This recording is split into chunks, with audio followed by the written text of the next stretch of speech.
obsessed.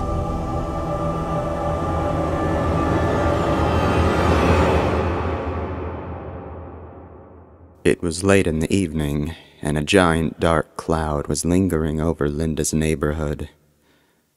Linda had just gotten back from another usual day at her job, which was at a popular bank in the part of town that was almost always busy and usually had a lot of traffic. Tina, Linda's close friend and roommate, had recently flown out to another state to visit her family, which she hadn't seen in a long time. She would be gone for the next week, so Linda had the house to herself until then. Sometimes Linda would get just a little creeped out when she was alone in the house at night. She was so used to Tina's company that it felt strange not having her around for that long. Tina had actually told Linda the same thing once when Linda had left for 5 days to visit her family as well. On this particular gloomy evening, Linda was just finishing unloading the dishwasher in the kitchen when the startling and dreadful sound of her loud cell phone ringing filled the room. Ugh, she scoffed under her breath. That ringtone was getting old and really annoying. Every time someone called, it was an uncomfortable reminder that she needed to change it. But of course, she always forgot. This time, though, she would remember for sure. She quickly walked over to her phone, which was sitting on the countertop on the other side of the kitchen. She looked at the caller ID on the front. It was Trevor. Trevor was a 25-year-old guy who had stalked Linda for the first 2 years she and Tina had been living together. She didn't like him. He really creeped her out. He had long black hair that he never washed and long nails that he never clipped. However, his appearance wasn't what really troubled Linda. What really made her not like him was how he acted, and the way he always just stared at her from a distance. He was completely obsessed with her, and there were a few occasions where he had even followed her when she was out jogging early in the morning. He had observed her for long enough to know where she jogged and at what time. Sometimes he liked to randomly call her at ridiculous hours, like 2 or 3 in the morning. What scared her the most was when he used to call her at night, telling her to look out her window. When she did, she would see him sitting up on one of the branches of the oak tree about 15 feet away from her window, just staring at her, smiling. Linda had met Trevor at her bank teller job, where he began coming in almost every day to see if she was working. Whenever he was told that she wasn't, he would leave without saying anything. Eventually, he had learned Linda's schedule and would wait outside the bank for her to show up. He never interacted with her for very long. He told her this was because he didn't want to overwhelm her. However, he could always be seen roaming about the sidewalk outside the bank, trying to catch sight of Linda through the glass doors. That was all a while ago. He eventually stopped, but every once in a while he would still call her and leave her voicemails telling her how he still didn't want to be with anyone but her. He always said that one day she would come to her senses and realize that the two of them were meant for each other. He would talk about how much he loved her, how he thought about her every second of the day, and how he wished they could be together forever. Sometimes Linda would catch herself feeling just a little bit bad for him. He wasn't liked by anybody, hardly even his parents, and he was willing to do anything to earn her love and trust. Nevertheless, she always tried to avoid him, as he still made her nervous. Linda walked back over to the dishwasher, ignoring the call. A minute later, her phone rang again. That ringtone! She checked to see who it was, and was not surprised when she saw that it was Trevor again. Sometimes he would call and call for 5 minutes straight. Once again, she ignored it. Another minute later, it started ringing again. She walked back over to it, and feeling a bit bad for him again, started to reach out her hand. Then she stopped. She didn't want to get involved, because whenever she did answer his persistent calls, he wouldn't let her off the phone. When she would just hang up on him, he would always call back. He wouldn't stop until he had finished going on about how much he was in love with her. The ringing stopped, so once again, Linda went back to the dishes, certain he was going to call back again. After several minutes had gone by, when she heard her phone go off behind her, she exhaled in frustration. Only then did she realize that it wasn't her annoying ringtone, it was her voicemail tone. She quickly made her way over to it, agitated, and picked it up. She wondered what he had said. When the voicemail started, she was a little shocked to hear that he sounded angry. Linda, I've told you so many times how I feel about you, but you just keep ignoring and ignoring me. No matter how hard I try, you won't say you love me back. You hate me, and you just don't care. So, you probably won't even care when I tell you that I've had enough of your stubbornness. And honestly, I really don't care for living anymore. But you listen to me, Linda. This still isn't the end. I'll never stop trying. Ever. Even after I do this, I'll only start trying in some other way. You've done this to both of us, Linda. You've turned it into what it's about to become. I hope you're ready. Because now, I'm just going to have to take you. Then, there came sounds from the other end of the line which indicated Trevor had put his phone on speaker mode and set it down. Linda heard footsteps walking away from it, then step up onto something. There was silence. Then came those troubling few words that Linda would never forget. See you later. The loud sound of something being kicked over onto the floor suddenly clattered through the phone. Choking and gasping could be heard. Those horrible sounds went on for what seemed like ages. Linda was in shock. She wanted to hang up, but her body simply wouldn't let her. Then, once again, silence. Linda stood there in the kitchen, clutching her phone at her ear. This silence seemed unreal. No, she thought. This has to be just him screwing with me. She finally hung up, still in disbelief. She continued to just stand there, not sure what to do, not sure what to think or feel.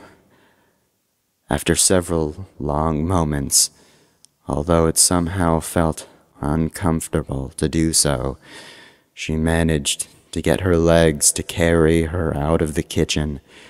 She climbed up the stairs, feeling a bit weak. She walked into her bedroom and sat on her bed. I did this. It's my fault. She felt a horrible pang of guilt and even a little grief. She couldn't believe what had just happened. About 10 minutes later, after trying to deal with what she had just heard, she suddenly felt flushed. She plopped her head down on her pillow. Then, everything went black. Linda slowly regained consciousness to the sound of her loud, annoying ringtone coming from downstairs. Damn that ringtone! It was morning now, and soft sunlight poured in through her window. Normally the sunlight cheered her up in the morning, but not this time. She must have been dreaming about what had happened last night as she awoke to those same troubling thoughts still running through her mind. She sat up and quickly made her way down to her phone.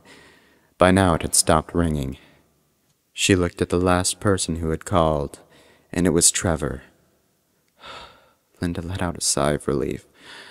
Normally, it would have irritated her and maybe even put her in a bad mood to know that Trevor had called, but this time she was actually thankful. It seemed so real, she thought. Linda did something she had never done before. She called Trevor back. It rang once, then a woman's voice came onto the line. Linda? She was crying, and for a second Linda had no idea who it was. Then she recognized the voice. It was Trevor's mother. "Yes," Linda answered, her voice becoming a bit shaky. Trevor His mother began. killed himself last night, and you were the last person he had called. Linda felt sick to her stomach. It wasn't a dream. It had really happened. Trevor had really killed himself in a voicemail he had left for Linda. Linda stammered. "I'm sorry.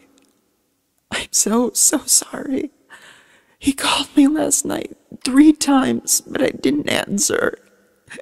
Linda's voice became cracked as her eyes started to fill up with tears of guilt. She had to go on. She couldn't stop now.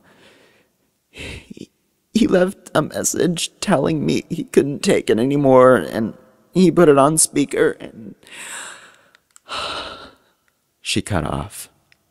She knew there was no need to continue.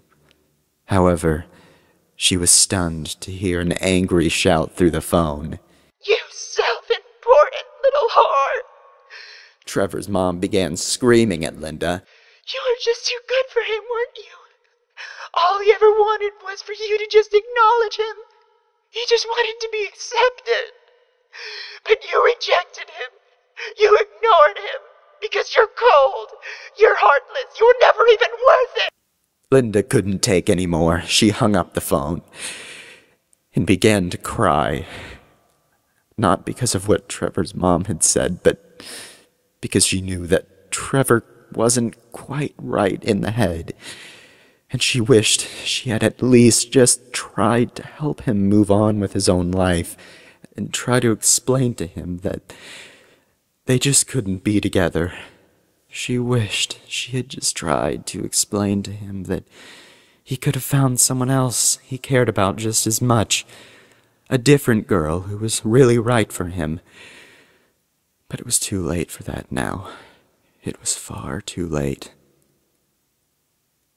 3 days had passed, and Trevor's funeral was being held at 4 p.m. that afternoon. Part of Linda wanted to go to it, but the other part of her wanted to smack that part. She had ignored him and never really liked him, and it wouldn't be right to show up. Also, his mother would be there, and Linda could only imagine what drama that would start. She didn't want that, and she wouldn't dare go somewhere she wasn't welcome. Later that night, Linda was getting ready for bed when her cell phone rang. Again, that awful ringtone that she just kept forgetting to change. She looked at the screen and saw Trevor. Great, she thought. She really didn't feel like listening to his mom yell at her and make her feel even worse. But for some reason, Linda just couldn't make herself ignore it. She felt as though maybe she deserved it. She slowly picked up her phone and answered it. "Hello?" What she heard gave her goosebumps like she had never felt before. "Linda." It was Trevor. Linda hung up instantly. "No," she choked under her breath. "No."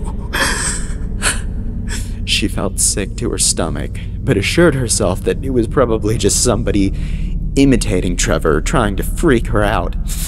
If that was the case, well, it was working.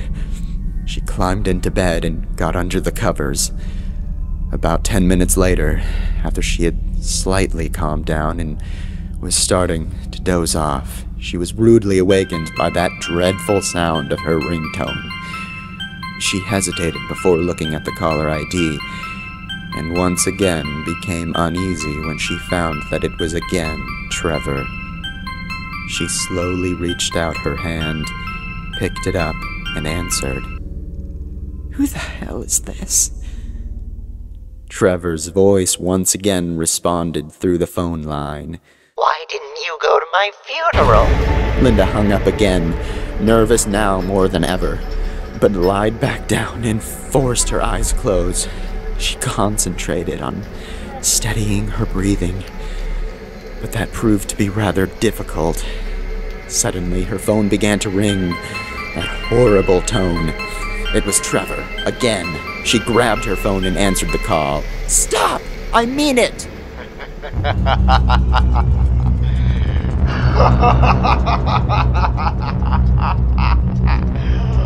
This is just like the good old days, the voice said, and the call ended.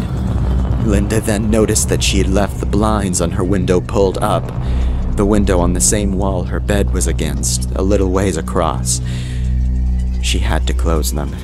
She always closed them at night, and now she just needed to close them. She got up out of bed and slowly began stepping over to the window. She stopped just before she reached it. She began trembling, but reminded herself that things were different now. There was no longer someone who would sit in the big tree out there at night. Eventually, she had gathered her nerve and closed that small distance between her and the window. But she let out a scream when she saw a human figure sitting on the branch near her window, staring at her, smiling. It was Trevor, his neck broken and stretched out of shape. Linda closed the blinds as quickly as she could, now trembling uncontrollably. She grabbed her phone and dialed 911. She couldn't just tell them what she perceived to be happening. Her deceased stalker harassing her and looking at her through her window. What could she say? Her mind raced as her cell phone dialed out the number and began ringing at the other end. She frantically scrambled among her thoughts, trying to come up with a logical way to report this. 911, what is your emergency? A woman's voice answered.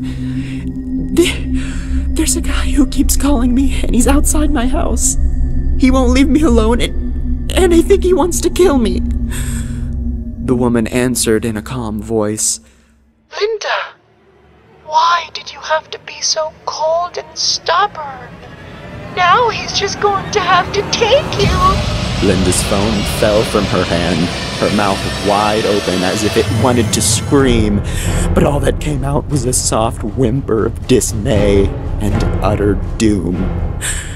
She jumped at the shrill sound of her horrible ringtone. Once again, the caller ID said Trevor. Linda answered immediately. "Why can't you just leave me alone? Give it a rest!" she yelled. but the fun is just beginning. "What do you want?" Linda cried into her phone. Trevor answered almost instantly. The same thing I've always wanted. For us to be together forever. Linda built up the nerve to peek out the blinds again, to see if he was there, and to tell him face to face she would never be with him. But when she did, he wasn't on the branch anymore, and the call had ended. Linda kept looking around to see where he could have gone. She looked down, and her heart sank when she saw Trevor on his way into the house through the back door. Then the lights went out. Linda backed away from the window, panic-stricken. She grabbed a flashlight she kept in her nightstand drawer. Flicking it on, she frantically tried to think of a possible escape. She couldn't jump out the window, as she was on the second floor, and there was pavement where she would land. She would surely break something if she tried that. The only thing she could really do was lock her door and push her big dresser in front of it. If she did that, all she could really do then was prepare herself for the possibility that she might need to fight back. Whether this figure of Trevor was in physical form or not, she had to try all she could. She ran over and locked her bedroom door, summoning all her strength as she shoved her dresser across the carpet and in front of the door. Suddenly, there came a loud bang that seemed to rattle the door. Once again, bang. Then again, bang. Again, and again, bang. Bang. Linda suddenly heard herself scream at whoever was behind the door. Leave me alone! I don't want you here! I never did! Why keep going after someone again and again who doesn't even want you? Just leave! Then silence. Suddenly, Tina's voice could be heard from the other side of the door. Linda, what's wrong? Is everything okay? I came back because I heard about what happened, and I was worried about you. Linda quickly pushed her dresser out of the way. She unlocked her door and opened it. Just as she did, the flashlight went out. Confused but worried that Trevor might still be in the house, she began speaking to Tina as quietly as her nerves would allow her. Tina, we have to get out of here. I can explain later, but right now we just need to find our way through the dark. No answer. Tina? Linda called out slightly louder. Still no response. She could sense that somebody was standing right in front of her. Beginning to feel sick with dread, she slowly reached out her shaky hand. She felt something. Tina? She whispered. Still no answer. As she continued moving around her hand against what was in front of her, she began to feel stretched skin. To her horror, she realized it was a neck, broken and stretched out of shape. She couldn't move. She couldn't scream. She was paralyzed. Then, Tina's voice came again. You're a stubborn girl.